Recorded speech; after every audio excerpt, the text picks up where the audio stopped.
Jalna merchant bank में सामने आए 54 करोड़ रुपए के बहुचर्चित घोटाले के बाद बैंक के भविष्य को लेकर महत्वपूर्ण घटनाक्रम सामने आया है। बैंक की आम सभा में नासिक मर्चेंट बैंक में विलय के प्रस्ताव को मंजूरी मिलने के बाद अब अगले लगभग 2 महीनों में विलय की प्रक्रिया पूरी होने की संभावना जताई जा रही है। इससे बैंक के हजारों जमाकर्ताओं में अपनी जमा पूंजी वापस मिलने की उम्मीद फिर से जागी है। जानकारी के अनुसार बैंक की आर्थिक स्थिति गंभीर रूप से प्रभावित होने के बाद उसके डूबने की आशंका जताई जा रही थी। हालांकि बैंक की सीईओ कंचन कानेकर के अनुभव और प्रशासनिक प्रयासों के चलते विलय का मार्ग प्रशस्त हुआ है। यदि सभी औपचारिकताएं समय पर पूरी हो जाती हैं, तो बैंक का संचालन नासिक मर्चेंट बैंक के माध्यम से किया जाएगा। मामले की जांच में खुलासा हुआ है कि Jalna merchant co operative bank में फर्जी दस्तावेजों के आधार पर वेयर हाउस के नाम से 177 फर्जी खातों के जरिए लगभग 54 करोड़ रुपए का घोटाला किया गया। प्रारंभिक शिकायत 23 करोड़ 33 लाख रुपए की प्राप्त होने के बाद चंदनजीरा पुलिस थाने में भारतीय न्याय संहिता 2023 की विभिन्न धाराओं के तहत मामला दर्ज किया गया। घोटाले की गंभीरता को देखते हुए पुलिस अधीक्षक जालना ने जांच आर्थिक अपराध शाखा को सौंप दी। आर्थिक अपराध शाखा की जांच में मुख्य आरोपी रायचंद सखाराम कुरंगल को गिरफ्तार किया गया। इसके बाद उसके सहयोगी नीलेश्वर शेषराव भोसले, रामेश्वर विलासराव जाधव, ज्ञानेश्वर विलासराव जाधव, सुधाकर राव साहेब ठोंबरे और गणेश रमेश साबले को भी गिरफ्तार किया गया। जांच के दौरान मिले साक्ष्यों के आधार पर बैंक के शिकायतकर्ता राजेंद्र भिकचंद टोकशा तथा भोकरदन शाखा के शाखा प्रबंधक नटवर सत्यनारायण दायमा की भी कथित संलिप्तता सामने आने पर दोनों को गिरफ्तार कर लिया गया। इस घटनाक्रम के बाद शिकायतकर्ता का ही आरोपी बन जाना पूरे मामले का सबसे चौंकाने वाला पहलू माना जा रहा है। भोकरदन शाखा के प्रबंधक नटवर दायमा को जिला एवं सत्र न्यायालय जालना में पेश किया गया, जहां अदालत ने उन्हें 6 दिन की पुलिस हिरासत में भेज दिया। पुलिस का कहना है कि पूछताछ के दौरान इस घोटाले में शामिल अन्य लोगों के नाम भी सामने आ सकते हैं और उनकी तलाश जारी है। जांच एजेंसियों के अनुसार आरोपियों ने नागरिकों द्वारा विश्वास के साथ जमा कराई गई रकम का दुरुपयोग करते हुए फर्जी वेयरहाउस रसीदों के आधार पर आर्ण स्वीकृत की। इसके बाद आर्ण की राशि विशेष खातों में स्थानांतरित कर बैंक को करोड़ों रुपए का आर्थिक नुकसान पहुंचाया गया। इस कारण जमाकर्ताओं के हितों को गंभीर क्षति पहुंची है। इसी आधार पर महाराष्ट्र जमाकर्ता हित संरक्षण अधिनियम की धारा 3, 4 और 5 भी मामले में जोड़ी गई हैं। पुलिस के अनुसार इस मामले में अब तक कुल 7 आरोपियों को गिरफ्तार किया जा चुका है। सभी न्यायिक हिरासत में हैं और उनकी जमानत याचिकाएं खारिज हो चुकी हैं। आर्थिक अपराध शाखा का कहना है कि जांच अभी जारी है और आने वाले दिनों में इस मामले में और भी बड़े खुलासे हो सकते हैं। इस बीच बैंक के चेयरमैन गोपाल अग्रवाल को लेकर विभिन्न प्रकार की चर्चाएं सामने आ रही हैं। कुछ जमाकर्ताओं और भागधारकों का दावा है कि वह विदेश, विशेष रूप से लंदन में हो सकते हैं। हालांकि इसकी आधिकारिक पुष्टि नहीं हुई है। भागधारकों ने आर्थिक अपराध शाखा के पुलिस निरीक्षक मिथुन घुगे तथा पुलिस अधीक्षक तेगबीर सिंह संधू से मांग की है कि फरार आरोपियों की शीघ्र गिरफ्तारी के लिए विशेष प्रयास किए जाएं, ताकि मामले की निष्पक्ष जांच पूरी हो सके और जमाकर्ताओं को न्याय मिल सके।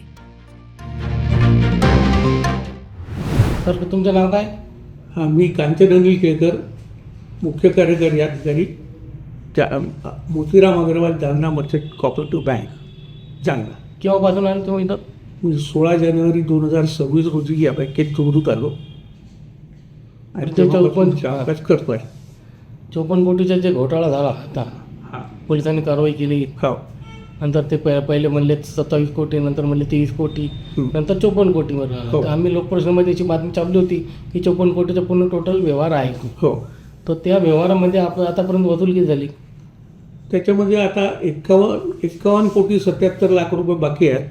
उर्वरित रक्कम जी होती ती बऱ्यापैकी वसूल झाली। म्हणजे जे रेग्युलर कस्टमर होते किंवा रेग्युलर बारोवर होते त्यांनी त्यांचे पैसे भरले, परंतु जे आरोपी आहे आपला सध्या, हां, ते आरोपीकडून काय वसूल झाली का? आरोपीकडून पोलिसांनी 9 कोटी रुपयाची प्रॉपर्टी जप्त केलेली आहे, पोलिसांनी डिटेन केली आहे। त्याच्या व्यतिरिक्त या कर्ज प्रकरणाच्या म्हणजे या घोटाळ्यामध्ये 177 कर्जदार आहेत. त्या 177 कर्जदारांचं पोलीसही तपास घेत आहे आणि आम्ही आमच्या स्तरावरती कोणाच्या काही प्रॉपर्टीज सापडतात का अशा पद्धतीने शोध घेतो आहे. आणि याच्यात प्रयत्न चालू आहेत की याच्यात काही तरी आपल्या हाताला लागलं पाहिजे. कारण की एकदम 54 कोटी असे गायब झाले असे काही कुठं होणार नाही. कुठे कुठेतरी पैसा सापडेल. नाही, यामुळे काय झालं की व्यापारीमध्ये, शेतकऱ्यामध्ये आणि सामान्य ग्राहकामध्ये अशी चर्चा होती की आता बँक काही वर येणार नाही. पण जेव्हापासून तुम्ही हातात घेतलं तेव्हापासून बँकेला तुम्ही चांगलं कवर केलं असं लोकांचं म्हणणं आहे. तर आपण कोणत्या पद्धतीनं त्यांना कवर केलेलं आहे आणि कसं ते पुढे हाताळणार आहे? आता कसं आहे की हे फ्रॉड लक्षात आल्यानंतर मी तुरंत निघूनही जाऊ शकत होतो. परंतु मी हा विचार केला की इथे सर्वसामान्य खातेदार, सर्वसामान्य ठेवीदारांचा पैसा आहे आणि त्यांच्या पैशाची काळजी करायची आणि त्यांचा पैसा सुरक्षित ठेवायचा हे माझं प्रथम कर्तव्य आहे. तर ते कर्तव्य बजावत असताना मी पळपुट्या ठरणार नाही किंवा मी रणछोडदास नाही. मी जे काही संकट आहे त्याच्याशी झुंज देईन हे मनाशी ठरवलं आणि पूर्ण खातेदारांना दिलासा द्यायसाठी आपले प्रयत्न सुरू केले. आम्ही ताबडतोब DICGCचे क्लेम फॉर्म भरून घेण्याची तयारी चालवली. 21 एप्रिलला DICGCचं रिझर्व्ह बँकेत आम्ही ट्रेनिंग घेतलं. हे फॉर्म कसे भरायचे, काय करायचं आणि त्या पद्धतीने आम्ही लगेचच 25 एप्रिलपासून फॉर्म घ्यायला सुरुवात केली. आणि सगळे फॉर्म जमा केल्यानंतर 106 कोटीचे क्लेम रिझर्व्ह बँकेकडे आपली इलिजिबल क्लेम आहे. त्यापैकी आत्ता या मागच्या आठवड्यापर्यंत जवळजवळ 90 कोटीचे क्लेमचं वाटप झालं. तर 90 कोटीचे क्लेम आपल्या ठेवीदारांना मिळाले आणि 3 कोटीचे क्लेम अजून प्रोसेसमध्ये आहेत. काही लोकांचे खाते नंबर चुकतात, काही नावं चुकतात, तर ते परत येतात. तर पुन्हा त्याला आपण रिप्रोसेस करतो आणि ते पण पूर्ण 3 कोटी होऊन जातील. आणि मग उर्वरित क्लेम जे आहे तर ते 6-7 जवळजवळ 13 कोटीचे क्लेम अजून लोकांचे घेणे बाकी आहे किंवा लोकांनी भरले नाही आहे. तर ते क्लेम पण घेण्याचं काम आपलं सुरू आहे. ठेवीदार जे होते सर, ठेवीदार ज्यांचे 5 लाखाच्या वर ठेवी आहे, हो, असे काही लोकांच्या कोट्यावधी असेल, हो, मला माहीत नाही ते तुम्ही, हो आहेत. तर तशा लोकांना आपण पैसे परत केव्हा करणार? या लोकांकरता आपण काय विचार केला की एकदम 50 कोटी रुपयाचा फ्रॉड झाल्यामुळे जे काय 50 कोटीची रक्कम आहे एवढा लॉस भरून काढणं थोडंसं शक्य नाही बँकेला. कारण की याला वेळ लागणार, 3 वर्ष किंवा 5 वर्षात ते भरून निघणार नाही. तर याला कमीत कमी 10 वर्ष लागतील. कारण बँकेची साईज, बँकेचे डिपॉझिट आणि बँकेचे एकूण ग्राहकाची संख्या, आपण काय आपली बँक छोटी आहे, ती हजारो कोटीची बँक नाही. ज्यावेळेला मी आलो तेव्हा 225 कोटीचं डिपॉझिट होतं आणि 170 कोटीचं लोन होतं. तर एवढ्या छोट्या बिझनेसमधून एवढे 50 कोटीचा लॉस भरून काढणं हे थोडंसं अशक्य आहे. याचा विचार करून मी एप्रिल महिन्यामध्ये जेव्हा हे सगळं घडलं तेव्हा आपण दुसऱ्या सक्षम बँकेमध्ये, जी काही स्ट्रॉंग बँक असेल अशा बँकेत आपण मर्ज व्हावं किंवा विलिनीकरण करून घ्यावं, तर ऐच्छिक विलिनीकरणाचा मार्ग जास्त चांगला सोयीचा होईल हा विचार करून ते तसं ठरवलं.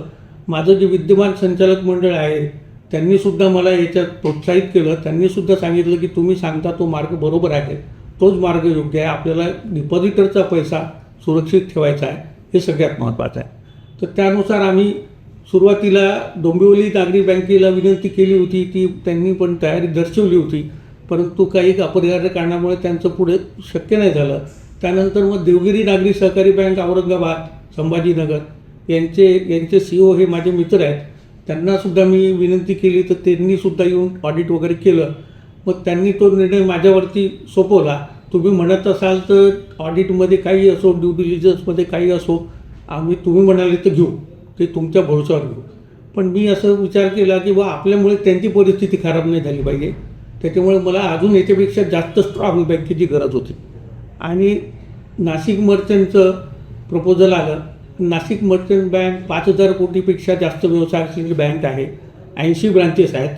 आणि त्यांनासुद्धा हे आपलं प्रपोजल पाहून त्यांनाही आनंद वाटला. त्यांनासुद्धा ते तयार झाले की आम्हाला घ्यायची इच्छा आहे, आम्हाला 11 ठिकाणी मराठवाड्यामध्ये चांगलं स्कोप मिळेल. आणि मग आपला जालना जिल्हा आहे, आपलं इकडचं अंबड आहे, तिकडे बीड आहे, गेवराई आहे, या ब्रांचेस आपल्या चांगल्या लोकेशनला आहेत, तिथे त्यांना नवीन व्यवसायाची संधी मिळेल. तर हा विचार करून त्यांनी ते मान्य केलं आणि आपल्या बँकेचं आणि त्यांच्या बँकेचं ड्राफ्ट स्कीम तयार झालेली आहे. त्या ड्राफ्ट स्कीमला दोन्ही बोर्डांनी मान्यता पण दिलेली आहे. आणि जनरल बॉडी मीटिंग जी आहे आपली शेअरहोल्डर्सची, तर ती 7 ऑगस्टला आहे.